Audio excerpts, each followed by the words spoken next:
Assalamualaikum warahmatullahi wabarakatuh. Bismillah, alhamdulillah, wassalatu wassalamu ala rasulillah sayyidina Muhammad ibn Abdillah wa ala alihi wa sahbihi wa mawalah, amma ba'd. Ila hadratul muhtaramin, para alim, para ulama, para kiai, para ustaz, wabil khusus yang hadir pada malam hari ini, juga jajaran pengurus wakil cabang baik dari Suriah maupun Tanfidiyah kalau ada yang hadir, juga rekan-rekan pengurus Ranting Manggar Baru baik dari Suriah maupun Tanfidiyah, rekan-rekan pengurus Ranting Manggar baik Suriah maupun Tanfidiyah, juga teman-teman pengurus anak ranting, tidak lupa komandan Panser, alhamdulillah selalu sendiri. Juga tidak lupa jajaran pengurus Masjid Al-Islami, hadirin wal hadirat, ibu-ibu, alhamdulillah ikut nimbrung untuk melancarkan acara ini.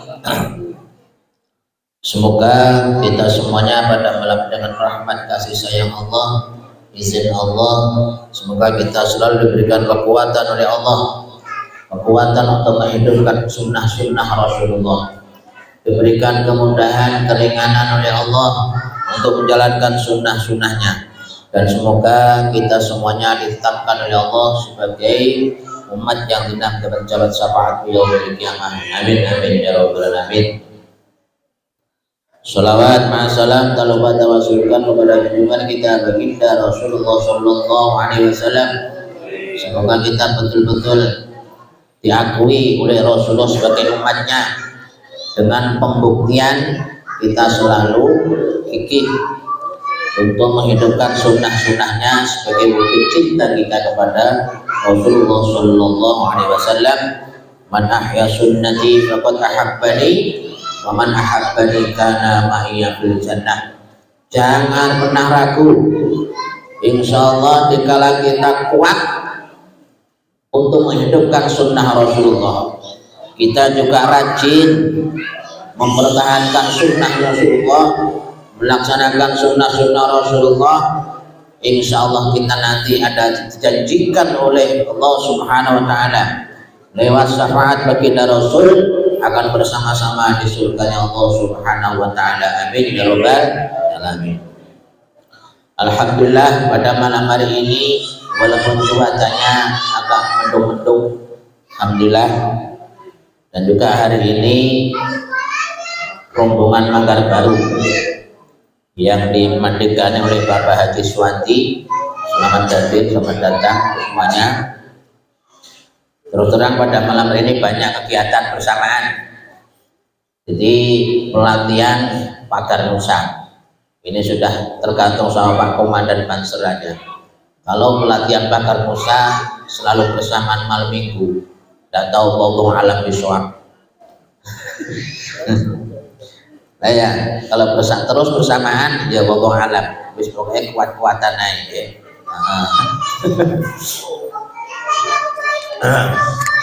Jamaah yang dirahmati Allah Subhanahu wa Ta'ala, alhamdulillah kita ini di jajaran kelompok besar yaitu Ahli Sunnah wal Jamaah Nahdiyah, yang perlu untuk kita yakini bahwasanya jangan pernah ragu kita itu ada di jajaran Nahdlatul Ulama.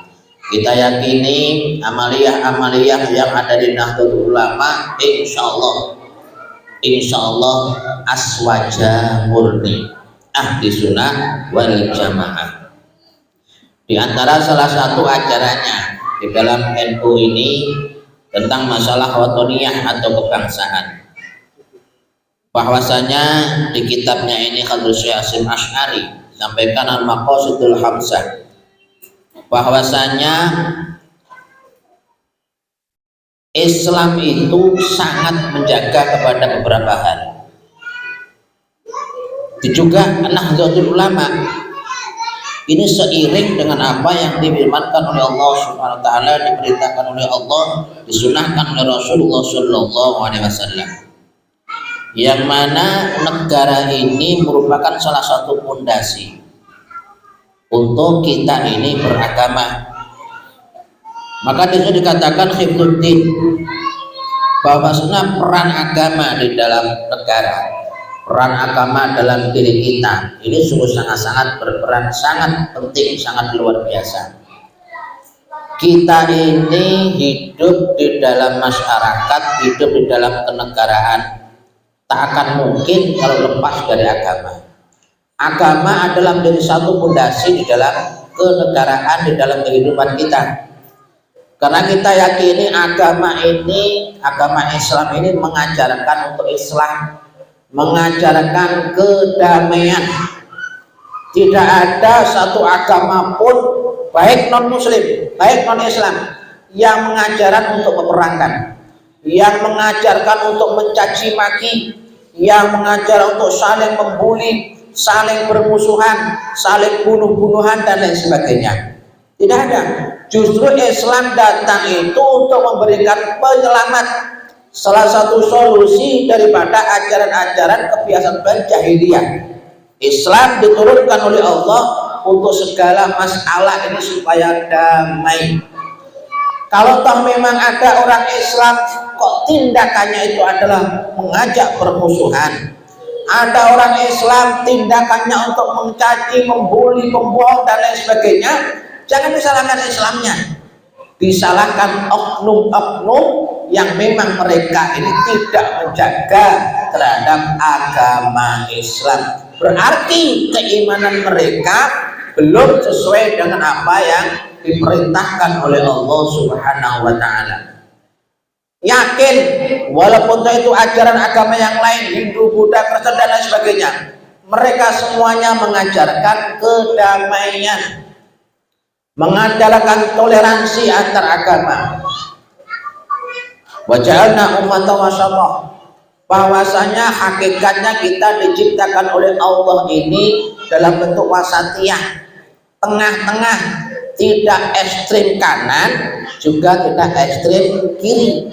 Nah, moderat, sikap moderat ini yang diterapkan di dalam ahli sunnah wal jamaah. Maka jangan salah, dalam federasi agama ini bukan berarti kita itu kalau minggu ke gereja, kalau Jumat terus ke masjid, bukan begitu. Tapi saling menghargai. Kita bersyukur menjadi orang Islam, alhamdulillah. Mengapa? Karena kita begitu nongol dari perutnya ibu, alhamdulillah keluarga kita adalah keluarga Islam. Kita nongol dari perutnya ibu, alhamdulillah lingkungan kita lingkungan muslim, sehingga kita wajar kalau muslim. Lah bagaimana kita tuh nongol ternyata orang tua kita bukan orang Islam, orang tua adalah non Islam, bisa jadi mereka ini bukan Islam. Walaupun toh kita meyakini al-maulud yuladu alal fitrah, semuanya anak yang dilahirkan di dunia ini hakikatnya sudah ada perjanjian dengan Allah Subhanahu wa taala. Posisinya di dalam kesucian. Masalah mereka menjadi Islam, Nasrani, Yahudi dan sebagainya tergantung bagaimana pendidikan, bagaimana orang tua kita, bagaimana lingkungan yang ada. Maka patut untuk kita syukuri, alhamdulillah kita ini ditakdirkan oleh Allah menjadi orang Islam. Toh sebenarnya kan bukan pesanan. Pernah kita berpesan? Atau mungkin orang tidak pernah? Tidak pernah. Jadi agama ini bukan satu pesanan, tapi agama adalah rahmat kepada kita semuanya. Maka syukur alhamdulillah kita ini diciptakan oleh Allah dalam keadaan keluarga yang Islam, lingkungan yang Islam. Nah ini yang harus kita pertahankan. Jangan sampai kita sudah ditakdirkan oleh Allah dalam posisi baik, kemudian kita merusak daripada aturan-aturan yang diatur oleh Allah Subhanahu wa taala. Aturan-aturan yang sudah dicontohkan oleh baginda Rasulullah Shallallahu Alaihi Wasallam. Ini adalah tugas kita. Tugas kita. Maka sekali lagi jangan sampai kita terpengaruh walaupun sama-sama Islamnya. Kita meyakini saat ini begitu banyak permasalahan yang ada. Banyak sekali permasalahan ada. Tapi jangan sampai kita kena terprovokasi hal-hal yang memang itu merupakan pelanggaran di dalam aturan-aturan Allah. Nah, maka insya Allah Nahdlatul Ulama selalu memegang terhadap aturan-aturan sunnah-sunnah yang dibawa oleh baginda Rasulullah Shallallahu Alaihi Wasallam, diantaranya menjaga kesucian daripada aturan-aturan agama Islam itu sendiri. Dan negara kita kan yakin betapa kita itu luar biasa, alhamdulillah ada di negara Indonesia. Tidak pernah kita tuh mengadakan sholawatan dilarang, jangan sholawatan. Kita mengadakan majelis, dilarang mengadakan majelis. Tidak ada. Berarti agama negara yang kita tempati saat ini sangat mendukung terhadap apa yang diperintahkan oleh Allah, apa yang disunahkan oleh baginda Rasulullah Shallallahu Alaihi Wasallam. Maka prinsip hubbul watan minal iman, kita yakini yang paling berkoar-koar hubbul watan minal iman adalah orang-orang Nahdlatul Ulama. Cinta kepada negara adalah merupakan sebagian daripada iman kita kepada Allah Subhanahu wa taala. Ya ayyuhalladzina amanu atiullah wa atiur rasul wa ulil amri minkum.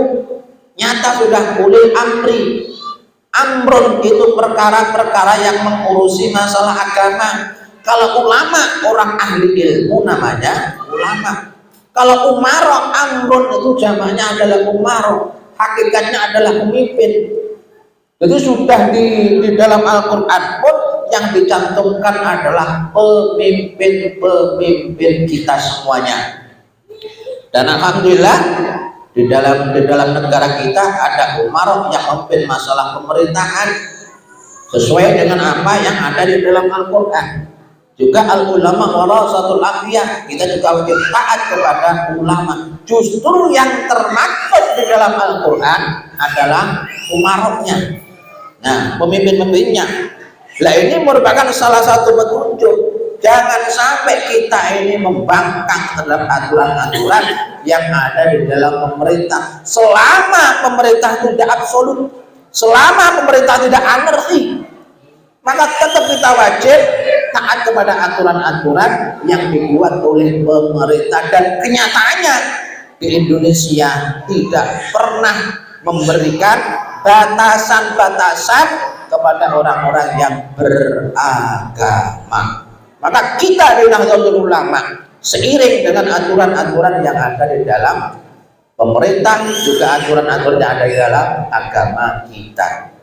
Sebagaimana Pancasila, tak satu pun dari 5 sila itu yang bertentangan dengan Al-Quran, yang bertentangan dengan agama. Habis itu mengapa kita harus menolaknya? Nah, maka dengan aturan itu, maka Nahdlatul Ulama sangat-sangat menerima Pancasila sebagai dasar negara Indonesia, karena sama sekali tidak bertentangan dengan Al-Quran maupun dengan hadis-hadis Rasulullah Shallallahu Alaihi Wasallam. Maka menjaga agama merupakan salah satu hal yang penting, yang merupakan ADART daripada Nahdlatul Ulama. Maka kalau ada yang mengatakan kita di NU dengan pertahanan aturan-aturan dan lain sebagainya salah, berarti dia yang salah, bukan aturan-aturannya yang salah. Wahidul akal, juga prinsip lagi adalah menjaga akal. Agama ini selalu menjaga akal manusia, karena akal adalah satu alat untuk membeda antara yang baik dengan yang jelek, membeda masalah-masalah yang itu adalah merupakan hal yang pelarangan dan yang perintahkan oleh Allah Subhanahu wa taala. Kalau kita ini selalu menggunakan akal kita, Karena hakikat akal itu hanya menerima kebenaran. Akal hanya menerima kebenaran. Dan akal tidak menerima bila mana itu bukan satu kebenaran. Pasti. Contoh ini, misalkan nih, kita mencopet, ya. Yakin kita tahu hukum mencopet itu adalah dosa, mencuri juga dosa.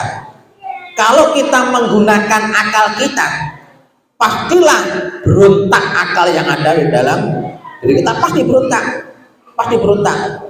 Lah mengapa kau bisa mencuri? Ya mungkin saat itu akalnya hilang, maka dia bisa mencuri. Sama saja pelanggaran terhadap aturan-aturan yang ada, membantah terhadap aturan-aturan yang ada dengan cara memprovokasi pertentangan, permusuhan dan lain sebagainya. Ini kalau kita mau pakai akalnya, tidak akan mungkin mengajak kepada saudara saling bermusuhan, mengajak kepada manusia mengkafirkan, membid'ahkan, tidak akan mungkin. Kalau pakai akal, karena akal itu hanya menerima kebenaran agama. Maka kalau memang betul-betul kita memanfaatkan menggunakan akal kita yang sebaik-baiknya, maka semuanya adalah islah, kedamaian yang diciptakan di dalam lingkungan kita. Dan akal ini juga sangat menerima terhadap perbedaan. Sangat menerima. Inna khalaqnakum min dzakarin wa unsa wa ja'alnakum syu'uban wa qabaila lita'arafu inna akramakum indallahi atqakum. Sunnatullah, manusia ini adalah berbeda. Fitrah manusia ini adalah berbeda. Maka bagi mereka yang tidak menerima perbedaan, berarti saat itu dia lagi tidak benar-benar menggunakan akalnya. Tapi bagi mereka yang menerima perbedaan, maka itu adalah dia lagi menggunakan akalnya, karena perbedaan sudah ditakdirkan oleh Allah Subhanahu wa Ta'ala. Harusnya kita ini menerima perbedaan, tidak usah kita iri kepada orang lain.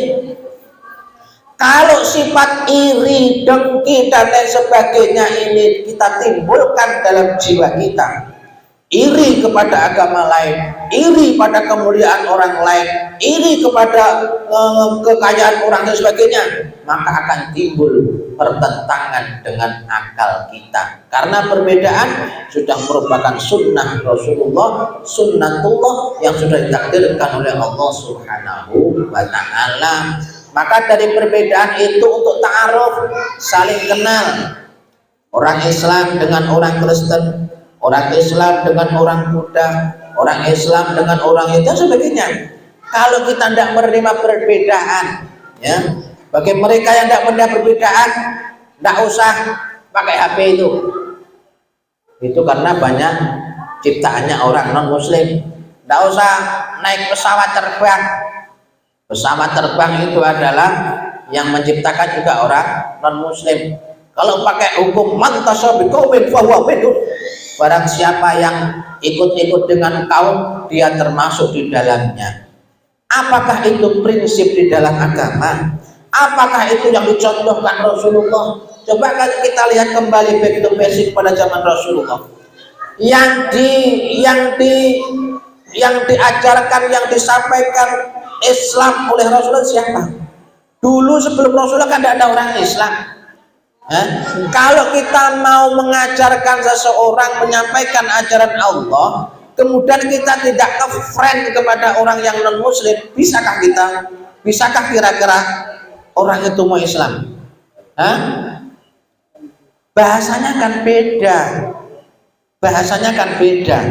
Maka tidak akan mungkin kalau kita mau memperjuangkan agama Allah, kemudian kita ini tidak bisa campur baur dengan orang yang non Muslim, karena kita ingin mengislamkan kepada mereka. Maka sesuai dengan yang diperintahkan oleh Allah Subhanahu wa Ta'ala, maka ajaran-ajaran Islam ini juga disampaikan kepada orang-orang non Muslim. Kita pun, Rasulullah pun juga berdagang dengan orang-orang non Muslim. Bisakah logika loh, kalau kita pakai akal, bisakah kita hidup di dunia saat ini loh tanpa orang non muslim? Loh, tidak bisa. Inilah tawasud wasatiyah atau moderasi agama di sini nih. Kita ini ada di tengah-tengah.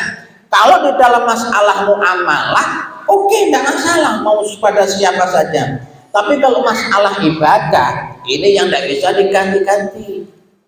Kalau masalah muamalah bebas kepada siapa saja, dan itu memang yang sudah dicontohkan oleh Rasulullah Sallallahu Alaihi Wasallam. Maka ada trik untuk ila sayyurabik bil hikmah wal mau'izatil hasanah wajadilkum billati hiya ahsan. Kalau kita ingin mengambil simpati, mempertahankan kebenaran Islam, maka kita yang harus menjadi artisnya. Bagaimana supaya orang non muslim menjadi Islam, ikut dengan kita. Maka kita ini harus betul-betul memberikan contoh yang baik, menjaga nama Islam. Maka Allah itu melarang kalau kita tuh saling olok-olok dengan masalah agama. Mengapa? Logikanya begini, andai kata ada anak-anak ini berkelahi, kemudian salah satunya mengolok-olok menyangkut masalah orang tua, kira-kira logikanya membalas untuk menyambut orang, mengolok-olok orang tuanya enggak kira-kira? Oh, bapakmu begini, oh bapakmu juga begini, kira-kira begitu enggak? Di dalam masalah agama juga begitu. Jangan sampai kita itu melecehkan kepada yang lain, apalagi menyangkut masalah Allah.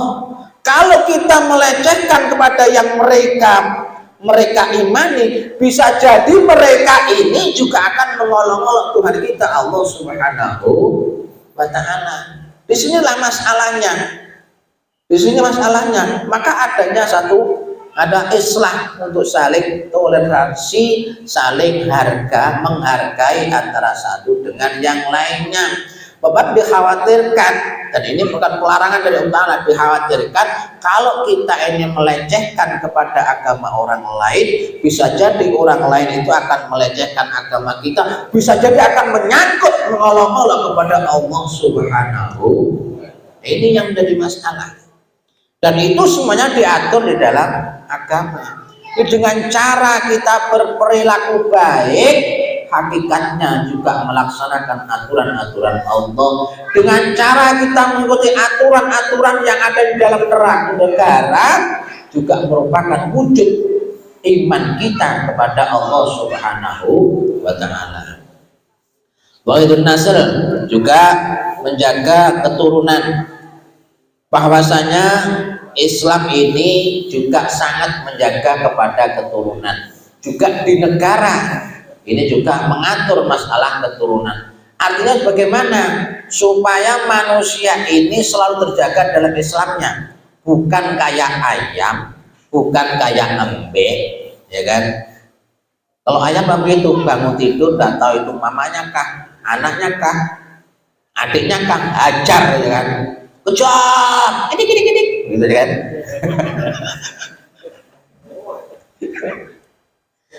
Lu negara itu sangat berperan. Maka di dalam negara ada KUA. Ya cuma sayangnya komandan Banser nggak berani ke KUA, gitu aja sayangnya. Masih ada orangnya. Cuma lewat lagi. Jadi pernikahan ini diatur oleh negara. Negara kita Indonesia mengatur pernikahan, tidak membolehkan kalau pernikahan itu sama-sama Islamnya, melarang pernikahan antara Islam dengan agama yang bukan Islam. Bagaimana kita tidak berterima kasih kepada aturan negara?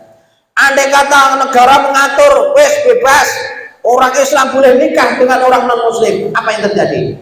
Perzinahan merajalela di mana-mana. Kalau sudah perzinahan merajalela di mana-mana, bagaimana dengan anak turun kita? Apa yang terjadi? Maka kemurkaan dari Allah Subhanahu wa Ta'ala tak akan mungkin bisa kita elakkan. Maka berterima kasih kepada negara Indonesia yang telah mengatur pernikahan. Islam harus dengan Islam. Kalau tidak begitu pernikahannya tidak sah. Bagaimana mungkin kita tidak berterima kasih kepada aturan negara Indonesia yang sangat menjunjung tinggi terhadap kemurnian keturunan kita. Nah, inilah luar biasanya. Dan NU sangat menjunjung terhadap aturan-aturan yang ada di Indonesia. Nah, jadi tidak salah kita taat kepada aturan negara, itu tidak salah. Waqidul arab, dan juga menjaga harga diri. Ya. Islam itu juga sangat mengajarkan untuk menjaga harga diri kita. Jangan sampai kita ini menjadi orang-orang yang tidak bermartabat. Maka Islam mengatur dengan sangat luar biasa. Negara juga mengatur dengan sangat luar biasa. Untuk supaya kita ini, posisi kita ini betul-betul sebagai insan yang diberikan kemuliaan oleh Allah. Dengan cara apa? Diberikan kebebasan kita untuk beramal, diberikan kebebasan kita untuk melaksanakan serangkaian ibadah yang ada di dalam agama kita, dan negara sama sekali tidak melarang selama itu tidak bertentangan, tidak menentang terhadap aturan negara. Maka dipersilahkan oleh negara untuk selalu menjalankan apa yang diyakininya. Maka hubbul watan minal iman, terutama di Indonesia, ini memang betul sebagai wujud setengah daripada keimanan kita kepada Allah Subhanahu wa Ta'ala. Maka logikanya, andai kata negara itu melarang, bagaimana kita mau beribadah? Bagaimana kita mengadakan majlis seperti negara-negara yang lain yang dilarang untuk kumpul-kumpul dan lain sebagainya? Maka kita akan kesusahan. Kita ini akan susah menjaga harga diri kita, martabat kita, karena tidak bisa memberikan pengalaman, tidak bisa pendalam terhadap agamanya Allah Subhanahu wa Ta'ala. Wa hifdzul mal, maka Islam juga sangat menjaga, negara juga menjaga tentang masalah harta kita. Maka ada aturan waris, ada aturan wakaf dan lain sebagainya. Apakah aturan itu semuanya bertentangan dengan Islam? Sangat-sangat tidak bertentangan. Justru negara ini mengatur bagaimana supaya harta-harta kita ini nantinya bisa aman dimiliki oleh keturunan kita. Sertifikat dan lain sebagainya, semua sertifikat wajib sholat dibantu oleh Rasulullah negara kita. Maka ini satu merupakan terima kasih yang sebanyak-banyaknya kepada negara Indonesia yang sangat mendukung terhadap program-program di dalam agama Islam. Maka aneh bin ajaib kalau mereka bercokol di negara Indonesia, cari makan di negara Indonesia, anak-anaknya sekolah di negara Indonesia, kemudian dia memberontak kepada aturan-aturan negara, maka itu tidak layak sebagai manusia yang bermartabat. Itu bukanlah manusia yang punya akhlak. Dia tidak bertahan aturan-aturan di dalam agama Islam. Sama halnya dia merendahkan diri dia serendah-rendahnya, karena taat kepada agama juga merupakan bagian daripada iman kepada Allah Subhanahu wa Ta'ala. Dan NU sangat menjunjung tinggi dengan hal itu. Maka tidak perlu khawatir bahwasanya ajaran-ajaran dalam agama kita ini betul-betul sesuai dengan apa prinsip di dalam Al-Quran, prinsip dalam hadis.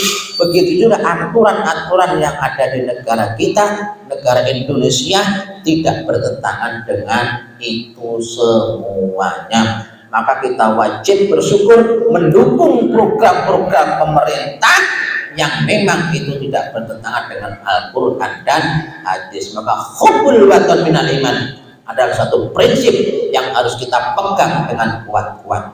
Bahkan Rasulullah, wallah innaka la uhibbu baqal arad ila waladila anni akhrajat min kalima kharajta Di saat baginda Rasul ini di saat keluar dari Mekah, di saat baginda Rasul mau pindah hijrah ke Madinah, Rasulullah ini istilahnya curhat, ya Allah, innaka la habba baqail ard ilayya. Ya Allah, sungguh engkau Mekah, maksudnya Mekah, engkau adalah tanah yang sangat-sangat aku cintai. Demi Allah, Mekah, engkau adalah tanah yang sangat-sangat aku cintai. Walaula anni akhrajat minka lamma kharajtu. Andai kata saya tidak ditakdirkan untuk hijrah ke Madinah, maka tak akan mungkin saya meninggalkan negara Mekah. Itulah kecintaan Rasulullah kepada negara Mekah. Di saat baginda sampai di Madinah, beliau juga berdoa, ya Allah, jadikanlah Madinah ini tanah yang saya cintai, bahkan lebih saya cintai daripada negara tanah di Mekah. Bagaimana Rasulullah sangat cinta kepada tanah air, sangat cinta kepada tanah kelahiran. Kemudian kita sebagai umatnya malah menentang terhadap aturan-aturan negara, tidak mau melaksanakan hubbul watan minal iman, itu malah diprotes. Kan aneh.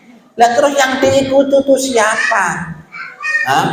Rasulullah mencontohkan kepada kita cinta kepada negara, cinta kepada negara Mekah, cinta kepada negara Madinah, maka kita pun juga harus cinta kepada negara Indonesia. Siapa kita? NKRI. Tidak bisa ditawar-tawar itu. Jamaah yang dirahmati Allah Subhanahu wa taala, inilah mengapa Nahdlatul Ulama itu berprinsip hubbul waton minal iman, karena berbagai macam pemikiran-pemikiran yang memang semuanya tadi lima-limanya tidak bertentangan dengan Al-Qur'an dan hadis. Maka cukup ya. Setuju ya? Hubbul waton minal iman, setuju? Setuju? Alhamdulillah. Kalau nggak setuju, pindah dari Indonesia. Kalau dari Indonesia, pengkhianat itu namanya.